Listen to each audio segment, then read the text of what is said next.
আসসালামু আলাইকুম। Hi guys, সবাই কেমন আছেন? আশা করি সবাই ভালো আছেন। ঘুরতে ঘুরতে চলে আসলাম চকরিয়া লালবিট। তো চকরিয়া লালবিটে আসলাম, কিছু সাথে কিছু মানুষ আসছে, ওরা ছবি তুলছে বন্ধু। তো হঠাৎ রাত্রেবেলা ঘুরতে ঘুরতে আসলাম।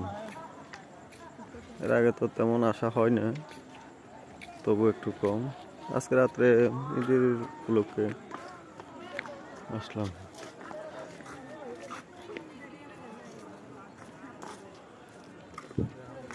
এটা হচ্ছে কক্সবাজারের চকরিয়া যে রেল স্টেশন, যেটা তার টিকিট কাউন্টার। চকরিয়ার যে টিকিট কাউন্টারটা আছে ওইটা এখানকার।